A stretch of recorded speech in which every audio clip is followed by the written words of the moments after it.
여러분 말씀을 보기 전에 여러분에게 아주 평범한 질문 한 가지 하고 말씀을 드리려고 합니다. 여러분들은 혹시라도 원수가 있으십니까? 그런 생각 하실 거예요. 우리 여집사님들, 권사님들은 그런 생각 하지 않을까요? 집에 가면 한 명 있어요. 뭐 이런 거 있잖아요. 그죠? 그냥 농담이고요. 예, 우리가 원수라고 일컫는 사람들이 존재한다고 한다면 도대체 어떤 사람들을 우리는 원수라고 이야기할 거냐라고 하는 것이죠. 보통은 정말 나를 힘들게 하는 그리고 나를 못 살게 하는 그런 사람들을 우리는 원수라고 이야기하지 않나 싶습니다. 그러면 우리가 속담에 그런 말이 있죠. 사촌이 땅을 사면 어디가 아파요? 배가 아프죠. 왜 배가 아프죠? 사촌이 땅 사면 좋은 일입니까? 나쁜 일입니까? 좋은 일인데 왜 내 배가 아프죠? 네, 그렇죠?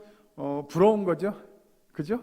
네, 나도 저렇게 땅을 좀 샀으면 이라고 하는 부러움이 우리에게 있을 것 같습니다. 그래서 옛 어르신들이 그런 속담을 만들어 놓은 것 아닌가 싶습니다.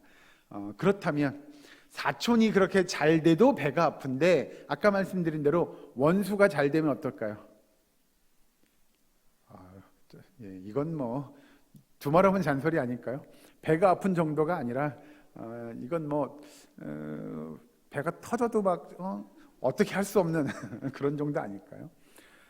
예를 들어서입니다, 여러분. 우리가 원수가 있는데 그 원수가 그러면 잘못되기를 바라는 마음이 보통은 많죠.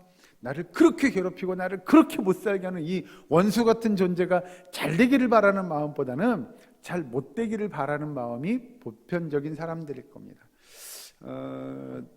제가 군대에 있을 때 저를 괴롭히던 선임병이 한 명 있었어요. 그 선임병을 놓고 하루는 이제 기도하는데 저도 모르게 그런 기도가 나오더라고요. 하나님, 저 선임병이 지나가다가 돌부리에 살짝만 걸려 넘어져도 하나님, 제가 제 기도가 응답받은 줄 알게요. 하나님 앞에 그렇게 기도한 적이 있어요. 얼마나 미웠는지 몰라요. 저를 못 살게 굴었는지요. 그런 거죠. 사실은 뭐 원수가 아니더라도 누군가 잘 되는 게 우리는 배 아프다고 이야기하는데 원수가 잘 되는 상황을 놓고 보면 이건 뭐 배 아픈 정도가 아닐 겁니다. 오히려 원수한테 저주를 퍼부어 줘도 이 속이 시원찮을 것 같은 그런 생각들을 하는 게 보편적인 사람들의 마음 아닐까요? 자, 그러면 오늘 본문의 말씀에 이 욥기서의 욥기가 이야기하는 내용을 좀 살펴보려고 합니다. 먼저 29절 말씀 보시면 내가 언제 나를 미워하는 자의 멸망을 기뻐하고 라고 하는 겁니다. 여러분, 나를 미워하는 자가 멸망당하는 거 솔직히 표현하면 기쁜 일입니까? 슬픈 일입니까? 아무도 대답을 안 하시네. 이게 참 대답하기 애매한 거죠. 이거 기쁘다고 얘기하기도 그렇고 슬프다고 얘기하기도 그렇고 뭐 당연히 기쁠 것 같으나 오늘 욥기서의 욥기 기자는 이걸 기쁘다고 표현하지 않습니다. 다시 보시면 29절에 이렇게 얘기하죠. 내가 언제 나를 미워하는 자의 멸망을 기뻐하고 그가 재난을 당함으로 즐거워하였던가 라고 이 욥기에서 이야기합니다. 욥이 이야기하는 그 원수에 대한 또 정말 나를 힘들게 하는 여기서 29절에 나를 미워하는 자에 대한 욥의 의식이 드러나고 있는 내용인데요. 그 의식이 우리가 생각하는 것과는 조금 다른 조금 MSG를 조금 첨가하면 우리와는 차원이 다른 욥의 관점에 관한 이야기를 오늘 욥기서에서는 하게 되지요. 여기서 이야기하는 그 욥이 강조한 것은 뭐냐면 자기의 내적인 순결함 또는 내적인 고결함 이런 것들에 관한 이야기를 하고 있는 겁니다. 여러분 잘 아시는 대로 욥은 고난을 당하죠. 예? 뭐 간단히 정리하고 넘어갈까요? 욥이 당한 고난도 어떤 게 있었죠? 뭐 자세하게 모르더라도 우리가 대충은 알죠. 욥이 당한 고난 먼저 어떻게 돼요? 자녀가 다 죽죠. 예? 근데 자녀만 죽어요? 모든 가축이 다 죽죠. 낙탈당하죠. 빼앗기죠. 그리고 부인은 어떻게 돼요? 도망가죠. 뭐 그냥 도망갔어도 괜찮을 건데 가면서 차라리 당신 하나님을 저주해라 막 이러면서 뭐 한바탕 욕을 퍼붓고 도망가죠. 그리고 거기서 끝났으면 좋았을 것을 욥에게 뭐가 생겨요? 예, 병이 생기죠. 그래서 욥기서에 보면 뭐라고 고백하냐면 내가 죽을 때가 다 됐다. 뭐 이런 고백을 그가 하게 되죠. 그런 정말로 잘 나가던 욥이 하루아침에 모든 자녀가 죽고 모든 재산이 다 가산이 폭삭 망하게 되고, 그러고 부인은 도망가게 되고, 그리고 자기는 병을 얻어서 내가 이게 죽게 됐구나, 곧 죽을 날 얼마 남지 않았구나, 뭐 이런 고백을 하는, 아주 인간적인 상황을 놓고 보자면 더 이상 비참해질 수 없을 만큼 비참한 상황에 놓여 있게 되는 욥이 뭐라고 이야기하냐면, 다시 보시면 본문에 내가 언제 나를 미워하는 자를 멸망을 기뻐하고 그가 재난을 당함으로 즐거워하였던가. 자신의 삶을 놓고 보면 자신의 내적인 순결함, 고결함을 지켰던 그 욥에 관한 이야기를 오늘 하게 되죠. 여러분, 그런 겁니다. 사실은 성도든 성도가 아니든 우리를 괴롭히던 사람들, 우리를 정말 못살게 굴던 사람들이 멸망당한다, 이건 사실 내심 속으로는 쾌재는 아닐지라도 그럴 줄 알았어, 그렇게 나를 괴롭히더니 꼴 좋다, 뭐 이런 표현 정도는 하지 않을까요? 보통 믿는 성도들이 고난당하는, 그러니까 여기서 이야기하는 우리를 힘들게 하는 악한 자들의 그 원수 같은 자들이 멸망당하는 일들을 바라보며 우리는 뭐 기쁘고 환호성을 부르진 않겠으나, 보통 사람들은 그래 잘 됐어, 그럴 줄 알았어, 뭐 이런 반응들이 보편적이고 보통일 거라는 겁니다. 그러면 오늘 이 욥기서의 욥은 왜 그렇게 자신이 괴롭히던 원수 같은 사람들이 멸망당하는 모습들을 바라보면서도 그는 기뻐하지 않았겠는가라고 하는 겁니다. 왜 욥은 여기서 29절에서 이야기한 나를 미워하는 자가 정말 멸망당하는 그런 일을 당했는데도 불구하고 그는 전혀 기뻐하지 않고 즐거워하지 않았겠는가라고 하는 것이 우리에게 주어진 숙제일 것 같습니다. 우리도 사실은 뭐 어렴풋이는 알 것 같습니다. 나를 미워하는 자가 멸망당했다고 해서 그래, 아이고 안 됐네, 뭐 이런 마음, 그러니까 연민 정도, 뭐 이 정도는 가질 수 있겠으나 정말 그에 대한 우리의 마음가짐은, 또는 욥의 마음가짐은 어떠했느냐를 오늘 살펴보려고 합니다. 성경 말씀을 좀 보고 넘어가겠는데 앞으로 쭉 넘겨서 우리 출애굽기서의 말씀을 보도록 하겠습니다. 출애굽기 23장에 있는 말씀을 봅니다. 출애굽기 23장 4절과 5절에 있는 말씀. 제가 가진 성경은 구약성경 117면입니다. 117면. 출애굽기 23장 4절과 5절 두 절의 말씀을 같이 한 목소리로 봉독합니다. 같이 읽습니다. 시작. 내가 만일 내 원수의 길 잃은 소나 나귀를 보거든 반드시 그 사람에게로 돌릴지며, 내가 만일 너를 미워하는 자의 나귀가 짐을 싣고 엎드러짐을 보거든 그것을 버려두지 말고 그것을 도와 그 짐을 부릴지니라. 아멘. 여기서 이야기하는 대로 잘 보시면 모세가 지금 이스라엘 백성들을 상대로 이야기하는 내용 중에 방금 읽은 4절 5절, 내가 만일 내 원수의 길 잃은 소나 나귀를 보거든 반드시 그 사람에게로 돌릴지며. 여러분, 원수가 소나 나귀를 잃었는데 내가 그걸 찾았어요. 어떻게 해야 돼요? 요즘 젊은 저희 아들 막둥이는 그런 표현 쓰더라고요. 꼭 뭐 이러는 거 기억나? 꼭 얘기한다고, 내가 먹어야 된다고 뭐 이런 얘기하더라고요. 그런 거죠. 아니, 원수가 소나 나귀를 잃었는데 내가 그걸 찾았어요? 이거 원수한테 갖다 줘야 돼, 안 갖다 줘야 돼요? 이거 왜 갖다 줘? 뭐 보통은 이렇게 할 거라는 거죠. 그런데 모세가 이스라엘 백성들에게 명령하기를 그럴 때라도 그 소나 나귀를 원수에게 뭐 하라고요? 돌려주라고요. 그리고 5절 말씀, 내가 만일 너를 미워하는 자의 나귀가 짐을 싣고 엎드러짐을 보거든 그것을 버려두지 말고 그것을 도와 그 짐을 부릴지니라. 그 나귀로부터 짐 내리는 걸 도와줘라 이야기하는 거죠. 여러분, 원수가 어려움 당했는데 가서 도와주는 일, 쉬운 일일까요? 어려운 일일까요? 이건 여러분 아무리 생각해도 쉬운 일은 아닌 것 같습니다. 그죠? 보통 사람들은 그럴 거예요. 아마 그런 일 당하면 가가지고 당장 손가락질 하는데, 거 봐라, 네가 나한테 그렇게 하더니 꼴 좋다 뭐 이렇게 이야기하고 막 저주를 퍼부어도 될까 말까 한데, 그 정도는 아니더라도 아이고 그렇게 잘 됐네, 이 꼴 좋다, 그러고 그냥 쓱 지나가는 것도 성경은 하지 말고 오히려 가서 그 짐 내리는 걸 도와줘라. 모세가 이렇게 이야기합니다. 모세가 이렇게 이야기한 이유는 도대체 무엇일 것이며, 또 한 군데를 더 찾아보겠습니다. 마태복음, 신약성경 마태복음으로 넘어갑니다. 마태복음 5장에 있는 말씀을 보도록 하겠습니다. 마태복음 5장 43절부터 47절까지 말씀을 같이 함께 봉독합니다. 제가 가진 성경 신약성경 7면입니다. 7페이지. 마태복음 5장 43절에서 47절까지 말씀을 제가 한 절 읽고 여러분들은 읽고 한 절씩 기독합니다. 또 내 이웃을 사랑하고 내 원수를 미워하라 하였다는 것을 너희가 들었으나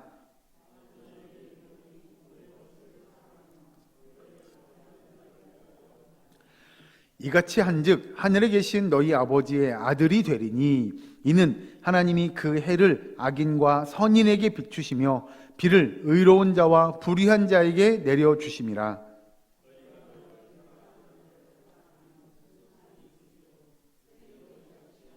같이 읽습니다. 또 너희가 너희 형제에게만 무난하면 남보다 더하는 것이 무엇이냐? 이방인들도 이같이 아니하느냐. 아멘. 예수님도 말씀하시죠. 오늘 본문의 말씀에 그 44절에 보면 나는 너희에게 이르노니 너희 원수를 사랑하며 너희를 박해하는 자를 위하여 기도하라 라고 예수님께서도 말씀하셨죠. 그러니 원수가 잘못돼서 그 원수를 조롱하거나 비난하거나 그 원수를 미워하거나 뭐 이렇게 하지 말고 오히려 그 원수를 뭐 하라고요? 사랑하라고요. 그 원수를 사랑하는데 사랑하는 데서 그냥 그치지 말고 그 원수를 위하여 뭐 하라고요? 기도하라고요. 우리는 이제 그런 거죠. 그렇죠. 저도 원수를 위해 기도해요. 하나님 저 원수를 그냥 두지 마세요라고. 우리 그렇게 기도할 수 있잖아요. 하나님 저 원수에게 그냥 벼락 맞게 해주세요. 뭐 우리 이렇게 기도할 수 있는데 아니요. 성경은 예수님은 그렇게 기도하지 말라는 거예요. 정말 그 원수를 위하여 선대할 것을 이야기하는데 성경에서 이야기하는 기도의 내용이 어찌됐든 그 원수에게 우리가 선대하고 그를 사랑하는 마음으로 기도할 것을 이야기하는 거죠. 성경을 읽다 보면 이건 어떻게 하지? 라고 생각되어지는 문구들이 가끔 등장하는데 그 중에 정말 우리가 이건 너무 힘든 건 아니야 라고 생각되어지는 건 그 어떤 것도 아닌 방금 읽은 44절에 너희 원수를 사랑하며 라고 하는 구절 아닐까 싶습니다. 다른 건 뭐 어떻게 할 수 있을 것 같아요. 그런데 이 원수를 사랑하는 거? 이거 어떻게 하지? 라고 생각되어지는 구절이 바로 오늘 본문의 구절일 것 같습니다. 여러분들은 그럼 어떤 생각이 드십니까? 원수를 사랑하는 거 가능할 것 같습니까? 이게 불가능할까요? 예를 들면 그런 겁니다. 너희가 죽어도 할 수 없겠으나 예수님은 하라고 명령하신 것 너희가 분명히 못할 거야. 그러나 난 이렇게 너희에게 명령할 거야 라고 하는 차원에서 예수님께서 이렇게 말씀하셨겠느냐? 아니요, 그건 아닐 겁니다. 더군다나 예수님께서 말씀하시기를 원수를 사랑하라고 했으면 결국 누구도 원수를 사랑해요? 예수님도 원수를 사랑하셨기에 예수님의 제자들인 우리에게도 원수를 사랑하라고 말씀하신 겁니다. 예수님도 원수들을 위하여 기도하셨기에 우리에게 똑같이 원수들을 위하여 기도하라고 말씀하신 것일 겁니다.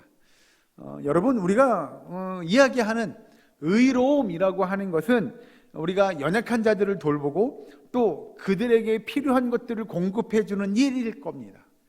그게 의입니다. 근데 이 의가 어떤 특정한 사람에게만 일부분의 사람에게 나타나면 그건 의가 아닐 겁니다. 왜냐하면 의는 공평해야죠. 공평하지 않은 의를 우리는 뭐라고 부르는지 아십니까? 불의라고 이야기합니다. 의롭다, 불의하다를 나타낼 때 이런 어떤 때 주로 나타나냐면 재판할 때 나타납니다. 그래서 여러분 의로운 재판장 기억나십니까? 또는 불의한 재판관 기억나십니까? 불의한 재판관은 그 재판을 굽게 하죠. 그러니까 어떤 재판을 할 때 공의롭게 해야 되는데 공의롭지 못하게 하는 거예요. 예를 들면 그런 거죠. 이 사람 나랑 친해. 그러니 얘가 맞아. 네가 잘못한 거야. 이유는 누가 잘했냐 잘못했냐는 중요하지 않죠. 이 사람은 나랑 친한 사람이야. 이 사람은 나랑 평소에 잘 지내는 아는 사람이야. 이건 불의한 겁니다. 의롭지 못한 거죠. 예수님께서 우리에게 이야기하는 그 의를 나타낼 때는 모든 사람들에게 동일하게 나타나는 것이 바로 의라고 이야기하는 거죠. 자, 이게 뭐냐면 아까 읽은 마태복음 6장 45절. 이같이 한즉 하늘에 계신 너희 아버지의 아들이 되리니 이는 하나님이 그 해를 악인과 선인에게 비추시며 비를 의로운 자와 불의한 자에게 내려 주심이라. 여러분, 그러니까 하나님은 공의로우신 하나님이십니다. 맞습니까? 공의롭다고 하는 건 의로운 사람들에게만 잘 대하고 불의한 사람들에게는 잘못하는 것이 아니고 똑같이 대한다는 이야기죠. 그러니 예를 들면 법의 잣대를 나랑 잘 아는 사람에게 똑같이 대하고 나를 잘 모르는 사람에게도 똑같이 대하는 것처럼 하나님께서 모든 믿는 자든 믿지 않는 모든 사람에게 동일하게 뭘 비춰주세요? 방금 읽은 45절 말씀처럼 그 해를 악인과 선인에게 비춰주신다. 이게 하나님의 공의의 속성입니다. 그러니까 그런 거죠. 하나님을 잘 믿는 하나님의 자녀들에게 햇빛을 쫙 비춰줘가지고 어때? 따뜻하지? 좋지? 라고 이야기하지만 믿지 않는 자녀들에게는 어떻게 해요? 해는 너네는 해는 쳐다보지도 마. 아주 그냥 다 얼어 죽게 만들 거야. 하나님은 그렇게 하지 않는다는 겁니다. 그러니 하나님은 동일하게 공의로운 속성으로 믿는 자나 믿지 않는 자나 모두에게 하나님의 의로우심을 나타낸다라고 하는 게 방금 읽은 이 45절입니다. 또 밑에 보시면 비를 의로운 자와 불의한 자에게 내려주심이라 라고 이야기하는 것도 동일한 맥락의 내용입니다. 그래서 하나님의 공의로움을 우리가 알고 그 공의로운 속성이 도대체 어떻게 우리의 삶 속에서 또는 예수 그리스도의 말씀에서 작용하느냐라고 하는 것들을 우리가 살펴보아야 합니다. 그래서 46절, 아까 읽은 46절 보시면 너희가 너희를 사랑하는 자를 사랑하면 무슨 상이 있으리요? 세리도 이같이 아니하느냐. 즉 나랑 친하게 지고 나를 좋아해 주는 사람은 그래 나도 좋아 라고 이야기하는 거 모든 사람들이 다 하는 거죠. 믿지 않는 사람들도 그런 건 한다는 이야기입니다. 그런데 믿는 성도라고 한다면 자신을 사랑해주는 사람 말고도 악인처럼 정말 우리를 힘들게 하고 우리를 불편하게 만드는 사람들도 사랑할 수 있어야 한다고 이야기하죠. 그러면 47절에 또 너희가 너희 형제에게만 무난하면 남보다 더하는 것이 무엇이냐? 이방인들도 이같이 아니하느냐? 우리도 믿는 성도라고 한다면 이방인들보다 더 신실한 또는 더 공의로운 속성들을 우리도 나타내야 한다고 성경은 가르쳐주고 있는 거죠. 다시 이제 본문으로 넘어와서요. 오늘 본문 말씀에 욥기서 31장 그 30절의 말씀을 보면 이렇게 등장합니다. 실상은 나는 그가 죽기를 구하는 말로 그의 생명을 저주하여 내 입이 범죄하게 하지 아니하였노라. 여러분 여기서 30절의 말씀의 내용을 잘 묵상해 보면 그 행간을 좀 읽으실 수 있어야 되는데요. 30절에서 실상은 나는 그가 죽기를 구하는 말로 그의 생명을 저주하지 않았다라고 요약할 수 있는데 그건 여기서 욥이 이야기하는 상대가 나에게 어떻게 했든 안 했든 이라고 하는 겁니다. 이게 중요한 겁니다, 여러분. 그러니까 우리를 못 살게 아까 29절에 이야기하는 대로 내가 언제 나를 미워하는 자, 즉 어떤 상대가 나를 미워했든 미워하지 않았든 이게 개인적인 거죠. 예를 들어서 누가 막 트러블 메이커가 돼가지고 못 살게 구는데 그래 나한테는 그렇게 안 하잖아. 그러니까 괜찮아. 여러분 이렇게 하는 게 아니라는 거죠.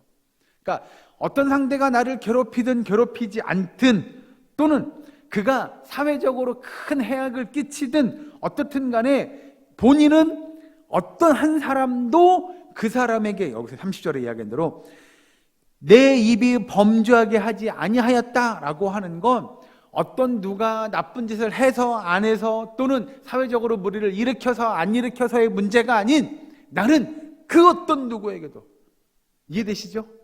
아까 방금 읽은 마태복음 5장 그 46절 47절에 나왔던 대로 하나님께서 모든 사람들에게 해를 비치고 모든 사람들에게 비를 내리셨던 것처럼 이 욥도 누군가 나에게 해를 끼치든 끼치지 않든 누군가 사회적으로 문제를 일으키든 일으키지 않든 난 어떤 누구에게도 그를 저주하거나 30절 후반에 내 입술이 범죄하게 하는 일을 나는 하지 않았다라는 거예요. 여러분 이건 매우 중요한 겁니다. 그러니까 그런 거죠. 누군가 나에게 선대해요. 예, 내가 그를 선대하는 건 어렵지 않아요. 근데 누가 나를 괴롭게 해요?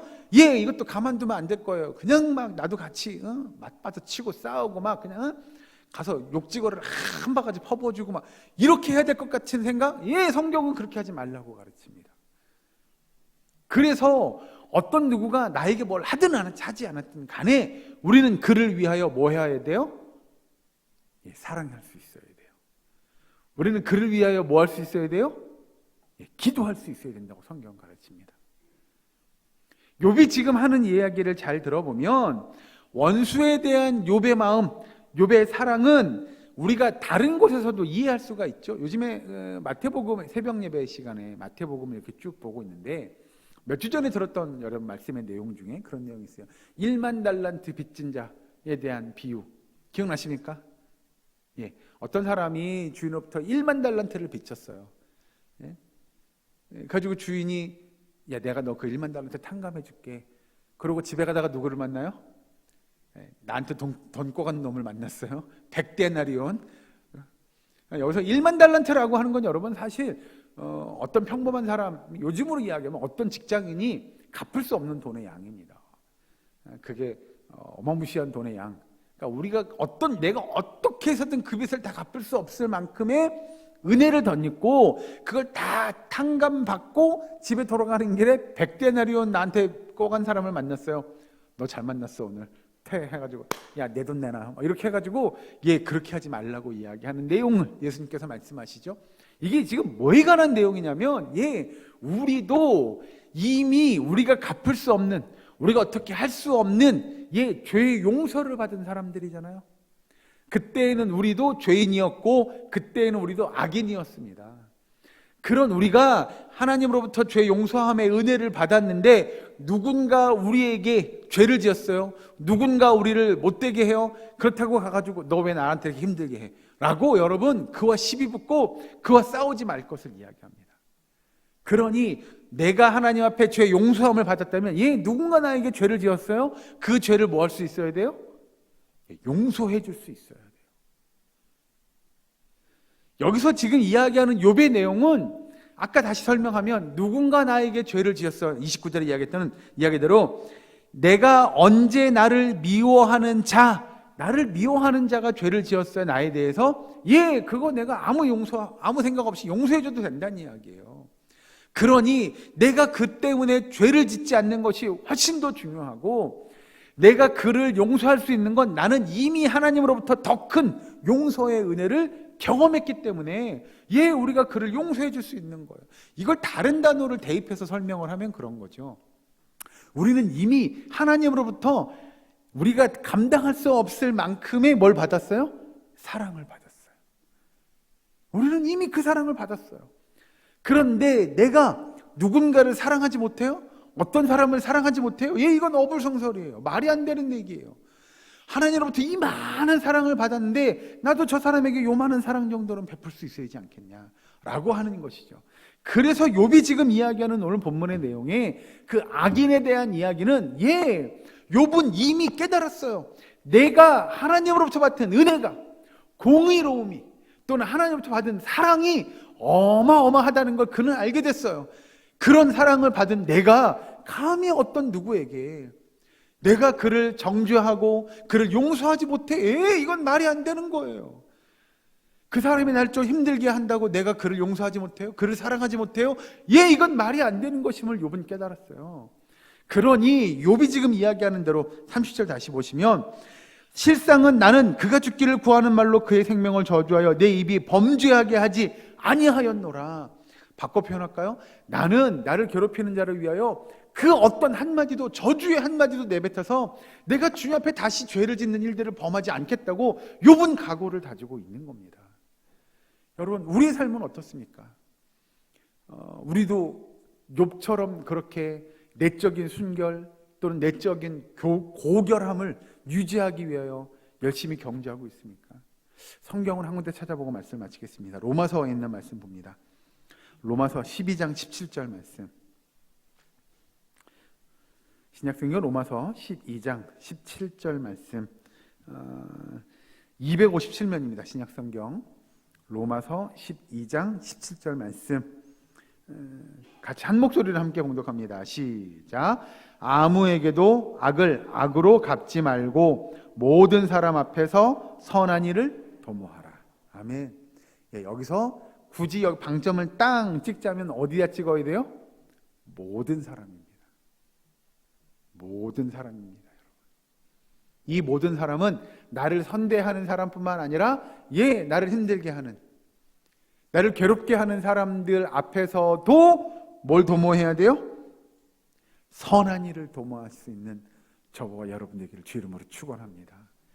진심으로 하나님의 공의를 나타낼 수 있는 저와 여러분, 그래서 욥의 고백이 우리의 사랑교회 모든 권속들의 고백이 될 수 있기를 주 이름으로 간절히 축원합니다. 이 시간 우리 잠시 동안 함께 기도했으면 좋겠습니다. 오늘 말씀처럼 정말 우리가 선한 일을 도모하고 악인들을 선대할 수 있는 그런 하나님의 백성, 하나님의 자녀 되게 해달라고 이 시간 나같이 주여 한번 외치고 오늘 말씀 붙잡고 함께 기도하겠습니다. 주여! 사랑과 은혜 하나님 감사합니다. 아버지, 우리의 삶을 주장하시고 우리의 삶에 하나님의 은혜의 역사가 있게 하여 주시옵소서. 악을 악으로 갚지 않기를 소망합니다. 선으로 악을 이길 수 있는 주의 백성 되게 하여 주시옵소서. 할 수 있거든 모든 이들과 더불어 합당하고 화목하고 선을 이루는 주의 백성 되게 하여 주시옵소서. 아버지, 우리가 하나님의 그 은혜의 사랑을 빚진 자답게 이 땅 가운데 하나님의 영광을 드러내고 하나님의 사랑을 실천하는 주의 백성 되기를 원합니다. 아버지, 우리에게 은혜를 내려주시옵소서. 아버지, 하나님의 사랑을, 하나님의 공의를 깨달아 알게 하시고 아버지, 정말 우리를 괴롭게 하는 이들에게, 정말 하나님을 알지 못하는 자들에게 아버지, 우리 모든 하나님의 백성